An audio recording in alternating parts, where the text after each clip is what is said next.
The screaming started at dawn. Karen Martinez stood in her designer robe, pointing at the gaping hole where Marcus Thompson's pool used to be, her face twisted with rage. "You can't just make a pool disappear!" she shrieked, jabbing her manicured finger at the empty space. But Marcus had done exactly that, overnight without warning, leaving nothing but dirt and confusion. What Karen didn't know was that her years of harassment, her property line disputes, and her calls to HOA had pushed Marcus to a breaking point. And when the police arrived that morning, sirens wailing, they weren't there for the reason anyone expected. Because sometimes, the most shocking revenge comes disguised as perfect compliance.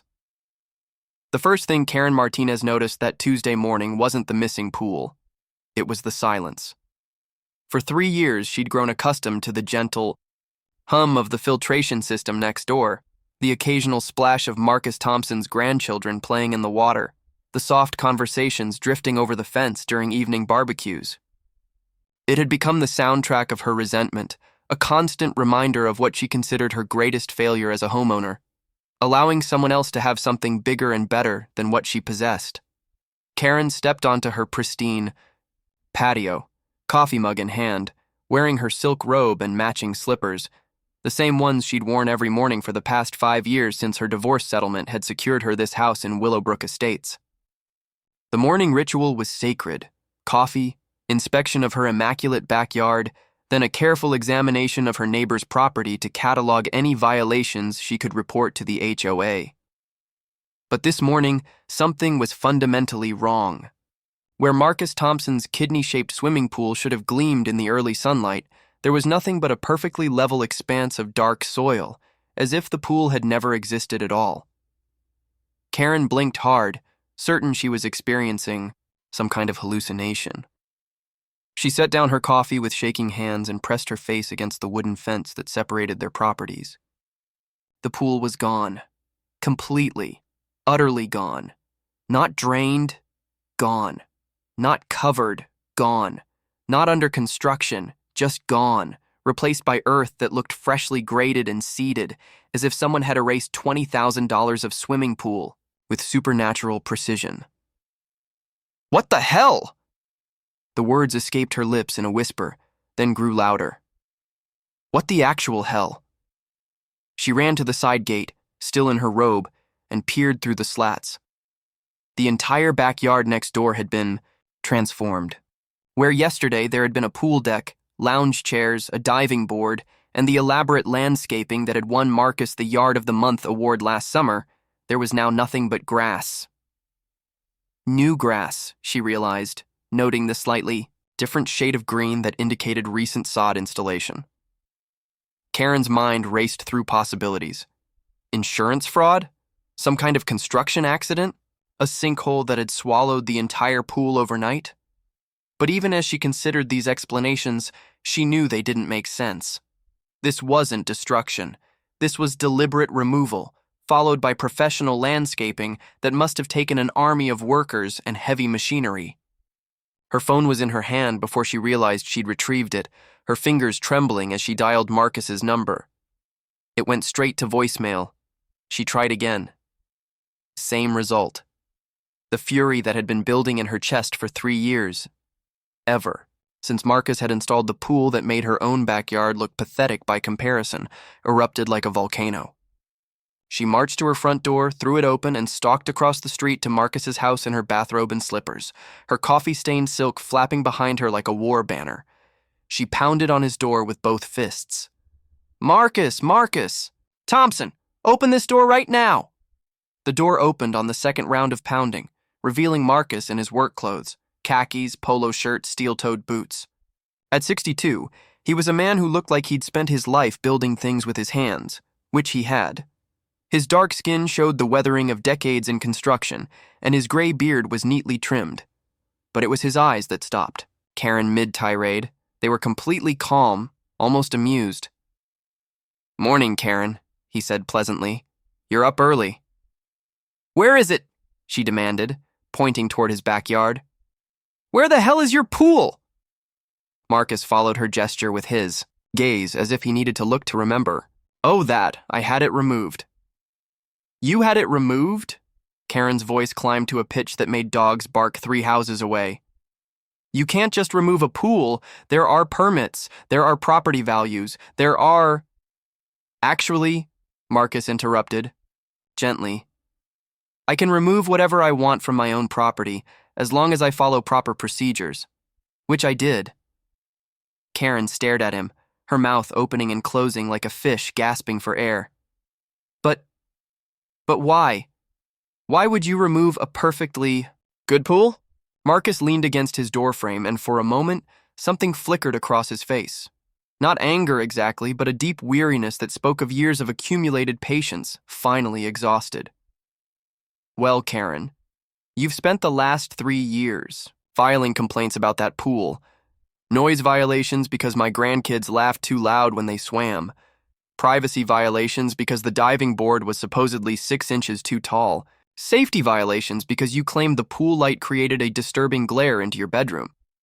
Property line disputes because you insisted the pool deck extended 2 inches onto your side of the fence, which the survey proved it didn't. And last month, you tried to get the HOA to force me to install a privacy screen because seeing people enjoy themselves in their own backyard was, and I quote, destroying your peaceful enjoyment of your property. Each word hit Karen like a physical blow. She had filed those complaints, had made those calls, had spent countless hours researching HOA bylaws and city ordinances. But it had all been perfectly reasonable, perfectly within her rights as a homeowner. I was protecting property values, she said weakly. You were making my life hell, Marcus replied, still in that same calm tone. So I fixed the problem. No pool, no complaints. Everyone's happy. But you loved that pool. Your grandchildren will swim at the community center, or the lake, or their other grandparents' house. Marcus straightened up, and Karen realized how much taller he was than her, how solid and immovable he seemed. Turns out there are lots of places to swim that don't come with hostile neighbors. Karen felt the ground shifting beneath her feet, not literally but fundamentally. This wasn't how it was supposed to work. Marcus was supposed to comply with her complaints, maybe install the privacy screen, perhaps reduce the pool hours. He wasn't supposed to eliminate the source of their conflict entirely. That felt like cheating, somehow. You did this to spite me, she accused. I did this to solve a problem, Marcus corrected. Your problem, specifically. You said the pool was disruptive to your quality of life. Now it's not. Problem solved. Behind Karen, she heard car doors slamming and turned to see her other neighbors emerging from their houses. The Yamadas from across the street, the Johnsons from 2 doors down, the elderly Mrs. Chen who walked her dog past both their houses every morning. Word was spreading about the missing pool, and Karen realized she was standing in the middle of the street in her bathrobe, having a public meltdown. This is insane, she said, but her voice lacked the conviction it had carried moments before. You don't just remove a pool because one neighbor has legitimate concerns. Legitimate? Marcus's eyebrows rose slightly. Karen, you called the city inspector 14 times in 3 years. 14 times. You know what he found? Nothing. Not one violation, not one safety issue, not one legitimate problem. You filed a formal complaint with the HOA every month for 2 years straight. You know what they found? That I was in full compliance with all community standards and that your complaints were... He paused, as if searching for the exact words. What did they call them? Frivolous and potentially harassing in nature. The words hit Karen like ice water. She remembered that letter from the HOA, remembered how she'd dismissed it as politics and favoritism. But hearing it repeated now in front of half the neighborhood made it sound different. Made her sound different. You're trying to make me look like some kind of... She gestured helplessly. Karen, Marcus said quietly, you did that all by yourself. Mrs. Chen had stopped walking her ancient Pomeranian and was frankly staring at the scene. The Yamadas were whispering to each other in rapid Japanese.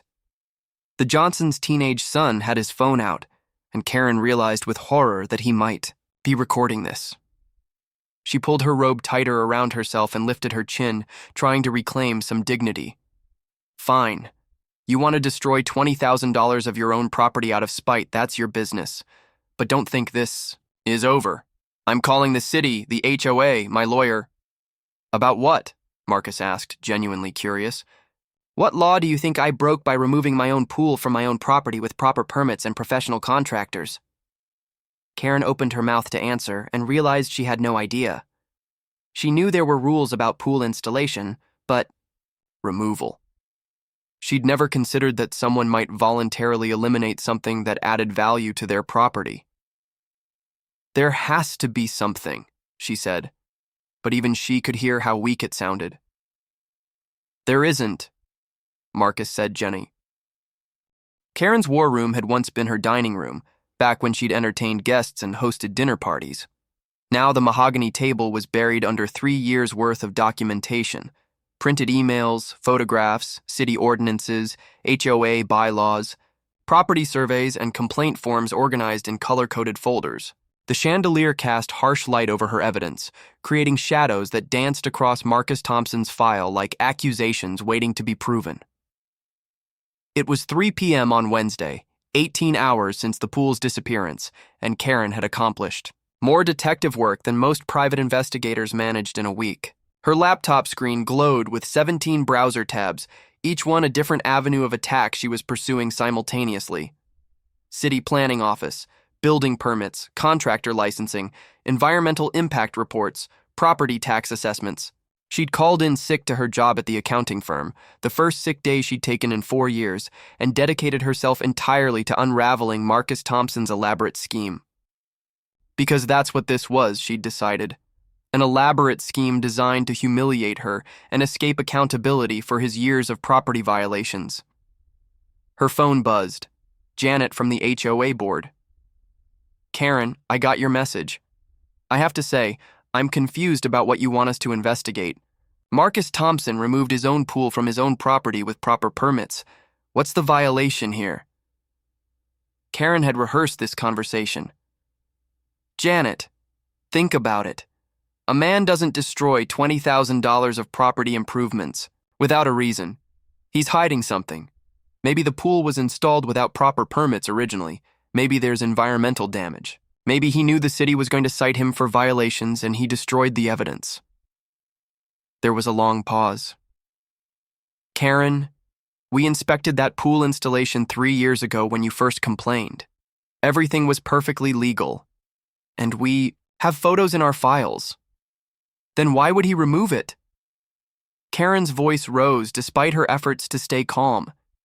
People don't just eliminate valuable property improvements unless they're guilty of something. Or, Janet said carefully, unless they're tired of dealing with constant complaints from their neighbors. The words hung in the air like an accusation. Karen felt her face flush hot. Are you suggesting this is my fault? I'm not suggesting anything. I'm just saying that Marcus Thompson has been nothing but cooperative with every investigation we've conducted.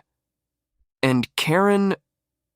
Janet's voice took on a tone Karen had never heard before, something between exhaustion and warning. The board has been discussing your complaint pattern. 14 formal complaints in 3 years about the same neighbor. That's unusual. It's thorough, Karen snapped. It's being a responsible homeowner who cares about property values and community standards. The board doesn't see it that way anymore, Janet said quietly. We're going to need you to step back from filing complaints about Marcus Thompson unless you have documented evidence of an actual violation. Real evidence, not suspicions or assumptions. Karen's hand tightened on the phone. You're protecting him. We're protecting the community from frivolous complaints that waste our time and resources. I'm sorry, Karen, but that's the board's position. The call ended, leaving Karen staring at her phone in disbelief. In one day, Marcus Thompson had somehow turned the entire neighborhood against her. But she wasn't finished. She had other resources, other connections. She dialed the city planning office. Planning and development, this is Mike. Hi, this is Karen Martinez at 4847 Willowbrook Drive. I need to speak to someone about a suspicious pool removal in my neighborhood. I think there might be environmental violations or permit fraud involved. Hold on, Let me transfer you to our compliance department. Karen waited, drumming her fingers on the table. She'd dealt with the compliance department before. They knew her voice, knew her concerns were always legitimate. Compliance, this is Rosa. How can I help you? Rosa, hi, it's Karen Martinez. We've spoken before about the Thompson property on Willowbrook Drive. I need to report a suspicious pool removal that happened overnight without any advance notice to neighbors. Another pause, longer this time. Mrs. Martinez, I have the file, right here. Marcus Thompson applied for and received proper permits for pool removal 6 weeks ago. All environmental impact assessments were completed. The work was inspected yesterday and passed all requirements. Karen felt like she'd been slapped. 6 weeks ago? But I didn't receive any notification. Notification to neighbors is only required for new construction or significant expansions, not for removal of existing structures on private property. Mr. Thompson followed all procedures correctly. But there has to be some kind of violation, Karen insisted. The timing, the secrecy, the way it was done. Mrs. Martinez, Rosa interrupted, her voice taking on an edge. I need to be direct with you. This is the 4th time you've called about the Thompson property this year. Our inspectors have found no violations. Our permit office has confirmed all paperwork is in order. Unless you have specific evidence of an actual code violation, I can't authorize any further investigations. You people are all protecting him, Karen exploded. There's some kind of conspiracy here, some kind of cover-up. The line went quiet for a long moment. When Rosa spoke again, her voice was carefully professional. Mrs. Martinez, I'm going to need you to limit your calls to this office to documented violations only. We simply don't have the resources to continue investigating the same property based on suspicions and assumptions. Another dead end. Another betrayal. Karen hung up and stared at her war room, feeling the walls closing in around her. But she wasn't defeated. She had one more card to play, one more resource that couldn't be corrupted by Marcus Thompson's apparent influence network. She called the police. Non-emergency line, Officer Davis speaking. Officer Davis, this is Karen Martinez at 4847 Willowbrook Drive. I need to report suspicious activity at my neighbor's house, possible insurance fraud or property destruction. What kind of suspicious activity, ma'am? Karen took a deep breath and launched into her prepared explanation. The overnight pool removal, the lack of notification, the suspicious timing, the coordinated cover-up by the HOA and city officials, the neighbor's clearly guilty behavior and attempt to hide evidence of wrongdoing. Officer Davis listened patiently, asking occasional clarifying questions. When Karen finished, there was a long pause. Ma'am, let me make sure I understand. Your neighbor removed his own pool from his own property with proper permits, and you believe this constitutes a crime? I believe it's evidence of a crime, Karen corrected. People don't destroy valuable property without a reason. He's hiding something. Has he violated any laws that you're aware of? Well, no, but has he damaged your property or threatened you in any way? Not exactly, but ma'am, I hate to tell you this, but removing your own pool from your own property isn't a crime, even if it seems unusual to neighbors. Karen felt the familiar surge of frustrated rage. So you're not going to investigate? There's nothing to investigate. If you have evidence of an actual crime, please call back, but property owners are generally free to modify their own property as they see fit within legal guidelines. The phone call ended, leaving Karen alone with her war room and the growing realization that every authority figure she'd contacted was giving her the same message. Marcus Thompson had done nothing wrong. But that was impossible. Karen had been filing legitimate complaints for 3 years. She documented violations, safety concerns, community standard breaches. She wasn't some crazy neighbor making up problems. She was a responsible homeowner protecting her property values and quality of life. She opened her laptop and began typing furiously, composing an email to the mayor's office. If local officials were compromised, she'd go higher. She'd contact the state environmental agency, the Better Business Bureau, local news stations, someone somewhere, would listen to reason and investigate the obvious conspiracy protecting Marcus Thompson. She was so absorbed in her typing that she almost missed the sound of vehicles pulling up outside. Multiple vehicles from the sound of it. Karen went to her front window and peered through the blinds. 2 police cars were parked in front of Marcus Thompson's house. Not just patrol cars. One was a detective's unmarked sedan. Karen's heart raced with vindication. Someone had finally taken her seriously. Someone was finally investigating the suspicious pool removal. She watched Officer Davis, the same officer she'd spoken to on the phone, walk up to Marcus's front door with another officer and a man in a suit who was clearly a detective. They knocked, spoke briefly with Marcus, then followed him into his house. Karen couldn't contain her excitement. She'd been right all along. The police had obviously discovered something suspicious about the pool removal, something that warranted a full investigation. Maybe the city officials had been covering for Marcus, but the police couldn't be bought or influenced. Justice was finally being served. She positioned herself at her living room window with a pair of binoculars, the same ones she'd used to document Marcus's pool violations over the years, and settled in to watch the investigation unfold. This was the moment she'd been waiting for, the vindication of 3 years of careful documentation and legitimate complaints. 30 minutes passed. The police were still. Karen didn't sleep that night. She sat at her dining room table until dawn, methodically going through every complaint she'd filed, every photograph she'd taken, every email she'd sent over the past 3 years. The folders that had once seemed like evidence of Marcus Thompson's wrongdoing now felt like exhibits in a trial where she was the defendant. At 6 a.m., she made coffee with shaking hands and positioned herself at the kitchen window. Marcus was already outside, tending to his new garden with the same methodical care he'd once devoted to pool maintenance. He'd planted roses where the diving board used to be, installed a bird bath where the pool filter had hummed. The transformation was so complete that someone driving by might never guess there had ever been a pool there at all. Karen watched him work and tried to remember when she'd started hating him. It hadn't been immediate. When he'd first moved, and 5 years ago, she'd even brought him a casserole, tuna noodle, her mother's recipe. He'd been grateful, invited her to stay for coffee, told her about his late wife and his 2 daughters who lived across the country.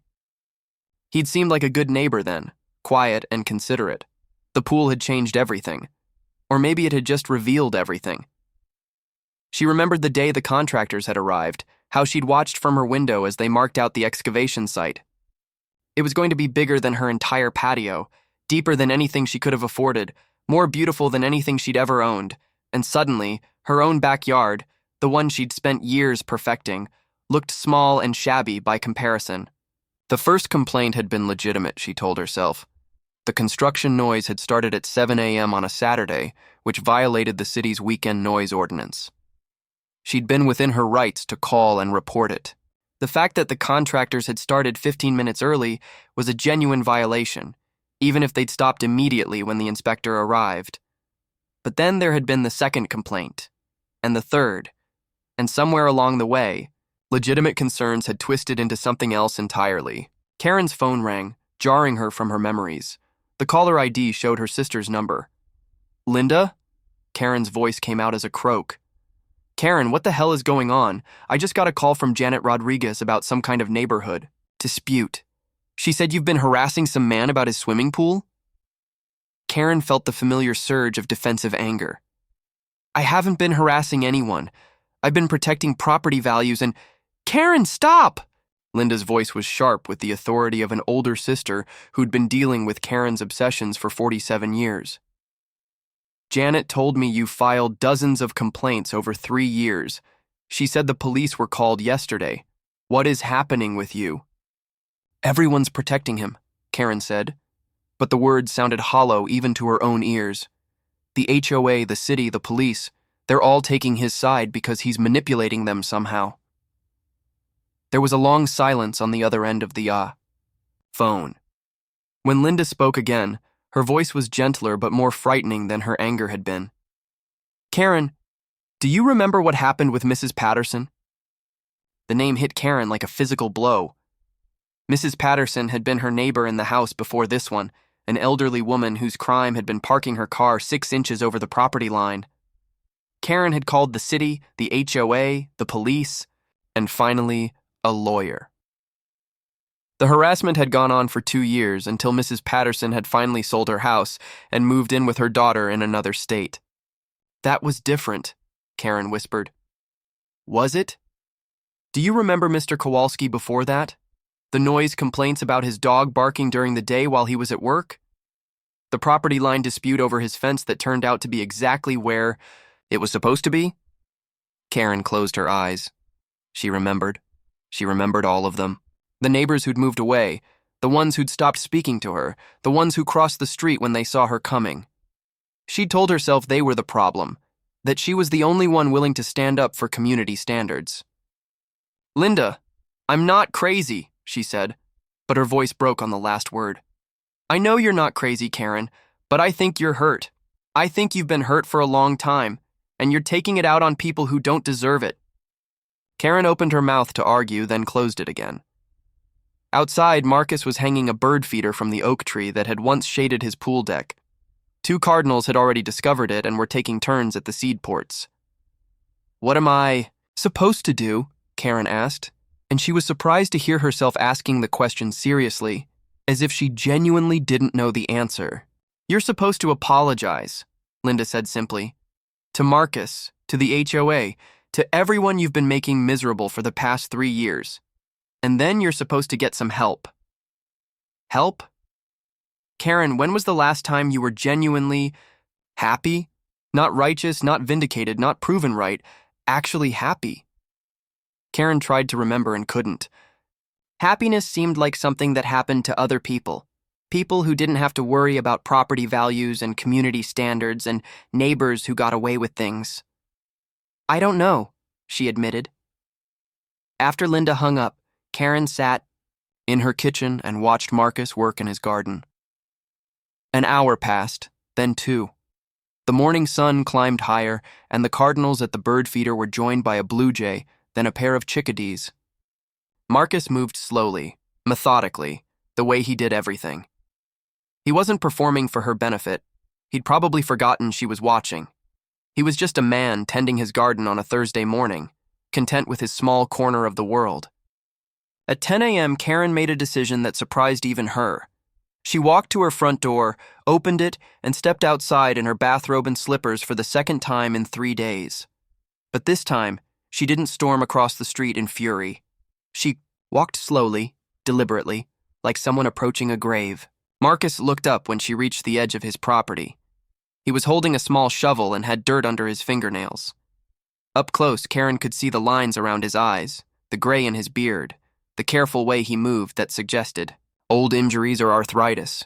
He looked like what he was, a 62-year-old man who just wanted to be left alone.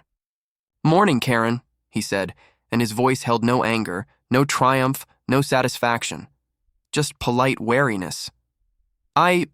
Karen started, then stopped.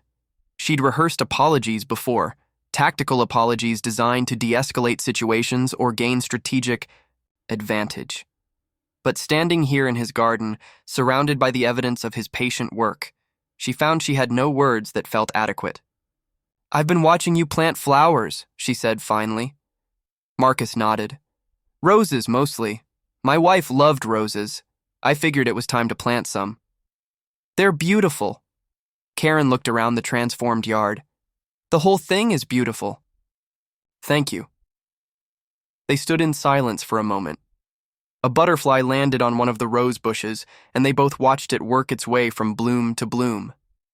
Marcus, Karen said, I need to ask you something, and I need you to tell me the truth. He waited. Was I wrong? About everything? About all the complaints and the investigations and...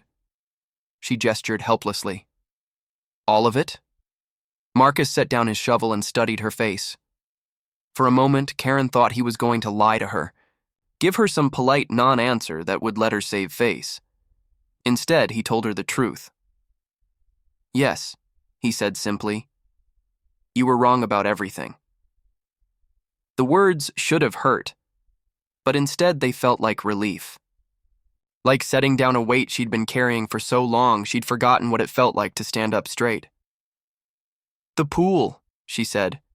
"You really did remove it just because of my complaints." "That's right. And all the permits and inspections were legitimate, every single one." Marcus picked up his shovel again, not to dismiss her, but to have something to do with his hands. "Karen, can I ask you something?" She nodded. "What did you think was going to happen? With all the complaints, all the investigations, what was the end game?" Karen thought about it seriously. "I wanted you to follow the rules," she said finally. "I was following the rules. Every inspection proved that. Then I wanted you to," she paused, searching for the truth. "I wanted you to be wrong. I wanted to be right about something, to win something, to prove that I mattered." Marcus nodded as if this made perfect sense to him. "And now? Now I don't know what I want." Karen looked around the garden again. "Except maybe to understand why you're being so nice to me when I've made your life hell for 3 years." Marcus considered this. "You want to know something funny? I was going to move. Last month, before I had the pool removed, I was seriously considering selling the house and moving closer to my daughters. You'd worn me down that much." Karen felt sick. "What changed your mind?" "I realized that running away wouldn't solve anything. There are Karens everywhere, and there are also Marcuses everywhere. People who just want to live their lives in peace, and people who can't let them." He met her eyes. "The question is, which one do you want to be?" Karen stood in Marcus Thompson's garden, surrounded by roses and bird feeders, and the gentle sounds of a man who'd found peace in his own backyard, and realized that for the first time in 3 years, maybe longer, she had a choice to make. Not about property values or community standards or proving she was right, about who she wanted to be. "Marcus," she said quietly, "I'm sorry. I'm sorry for all of